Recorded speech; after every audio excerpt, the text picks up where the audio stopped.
Un supplément qui nous amène ce soir dans un monde plutôt méconnu, celui des Escape Games. Jean-Baptiste Janin, bonsoir. Vous êtes l'un des créateurs du tout premier Escape Game de Bordeaux. On en compte plus de 80 dans la région. C'est quoi exactement un Escape Game ? Un Escape Game, c'est un nouveau loisir, un jeu d'évasion grandeur réelle. On accueille des équipes de 3, 4 à 5 joueurs très souvent. On les fait rentrer dans une pièce qui est une salle thématisée selon le scénario de jeu qu'ils ont choisi. On ferme la porte est verrouillée et c'est à eux de jouer. Ils ont 60 minutes pour réussir leur mission, collecter un certain nombre d'indices, progresser dans le jeu jusqu'à sortir de la salle, on l'espère en 60 minutes. Oui, vous les surveillez quand même, ils ne sont pas laissés tout seuls. Et pour mieux comprendre comment tout cela fonctionne, direction Talence dans la banlieue bordelaise, Élise Galland et Didier Bonnet ont accompagné une bande d'amis dans leur aventure. Tous les sens en éveil et c'est un frisson garanti. Reportage. Nous vous remercions d'être venus.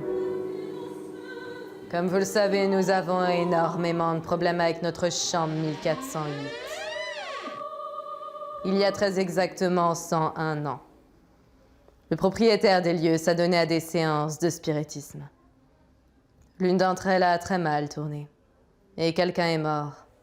Très librement inspiré d'une des nouvelles du maître de l'angoisse, Stephen King, ce jeu commence dès le seuil de l'hôtel franchi. Le groupe a alors pour mission d'exorciser les lieux. Prêtez attention à chaque détail écrit. Et je vous souhaite une très bonne séance. Pourquoi Victor Hugo tout flatteur? Victor Hugo, Notre-Dame de Paris. On a Notre-Dame de Paris aussi. On a déjà trouvé. Plongés dans une atmosphère inquiétante, séparés dans 3 pièces mitoyennes, les joueurs doivent être à l'affût du moindre indice pour se réunir de nouveau. L'une des multiples difficultés qui les attend dans ce scénario inventé par les créateurs du lieu. Vous allez trouver effectivement des énigmes, de la manipulation et des étapes bien dessinées. Nous, on a voulu aussi intégrer de l'histoire pour essayer de donner un sens à toutes ces étapes de jeu pour pas simplement enchaîner des casse-têtes. Ce jour-là, c'est d'ailleurs un groupe d'étudiants en histoire qui tente l'aventure, mais le public de ces jeux en immersion est bien plus large. Ça fait appel à la communication, surtout.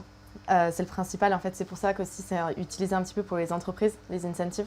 Ça rapproche les gens. Ça fait appel vraiment à la cohésion de groupe. Une cohésion de groupe qui reçoit parfois un coup de pouce de la maîtresse du jeu, Vigie bienveillante derrière ses caméras à infrarouge. Il se cache souvent une faille prête à se rouvrir. Ce qui est important, c'est de les surveiller tout le long du jeu. On a une question de sécurité, mais aussi il faut savoir où ils en sont, pouvoir les aider de temps en temps avec des indices qu'on donne avec notre micro. Et voilà, pouvoir les écouter parce que nous aussi on rigole bien derrière nos écrans quand même. On les voit dans le noir, tout ça. Pour préserver le mystère du jeu, notre caméra s'arrête ici. Nous retrouvons les joueurs 1h30 après, à leur sortie. Là, c'était vraiment très éprouvant, ça faisait vraiment peur. On se croirait dans un film d'horreur, en fait. Je sais pas, j'aime bien les énigmes, c'est marrant. Si on se prend au jeu et qu'on se laisse emporter, on se prend vraiment dans une séance de spiritisme et c'est impressionnant. Je pensais pas réussir à plonger autant dans un décor et dans un imaginaire comme ça. Un décor qui ne doit rien au hasard. Ce sont des artisans du cinéma qui l'ont réalisé. C'est l'une des clés de ces jeux d'évasion grandeur nature. Jean-Baptiste Janin, c'est assez étonnant, c'est même stupéfiant. Il y a 80 escape games dans la région, mais qui sont les joueurs? On m'a dit qu'il y en avait même à la Citadelle de Blaye, mais qui sont les joueurs? C'est des anciens joueurs de jeux vidéo qui ont grandi, c'est qui?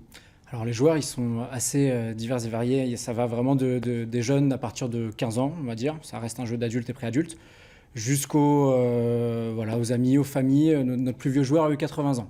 Donc pour tout vous dire. Et les plus jeunes ont? Les plus jeunes, on conseille le jeu à partir de 15 ans ou 12 ans accompagné d'adultes. Voilà, donc en famille, c'est faisable, mais pour des quand même âgés de 12 ans. C'est un véritable phénomène de société. Et 40 à 50 000 visiteurs rien que sur votre site par an. Tout à fait. Ouais. C'est aussi important, on l'a vu dans le reportage, pour créer de la cohésion dans des équipes, c'est idéal pour une entreprise par exemple? On a reçu effectivement, proche de la gare, plus de 700 entreprises l'an dernier. Donc c'est excellent sur le team building, parce que ça appelle à la cohésion, à la communication et l'esprit d'équipe, tout à fait. Très concrètement, ça coûte combien? Ça dure combien de temps? Alors pour une séance de 4 à 5 joueurs, il faut compter environ 100 € pour une privatisation de salle, soit environ 20 à 25 € par personne, selon le nombre de joueurs. Et on peut faire des thématiques, parce qu'on m'a également dit qu'il y avait par exemple un escape game autour de Saint-Émilion. Tout à fait, en fait vous choisissez votre scénario de jeu, donc la salle va être décorée. On a par exemple dans notre établissement le casse de Saint-Émilion, ou dans une cale de bateau le meurtre au port de la Lune, ou sur la trace de Jack l'Éventreur si vous êtes un peu plus courageux. Voilà, Et les joueurs viennent chercher quoi? Le frisson, la solidarité, se découvrir, trouver une autre façon de partager un moment? Je crois que voilà, c'est ça, c'est une autre façon de jouer aujourd'hui. C'est le fait d'échanger, d'être dans le réel. Et c'est une vraie expérience que les gens jouent quand ils font un escape game. On a vu également que le décor jouait une part importante. C'est une véritable mise en scène? Tout à fait. Aujourd'hui, on travaille avec des décorateurs professionnels pour l'ouverture de salles. Donc c'est très important aujourd'hui, l'immersion. On parlait à l'instant de Saint-Émilion, de la thématique, des thématiques particulières. Est-ce que vous réfléchissez déjà et en permanence à d'autres scénarios?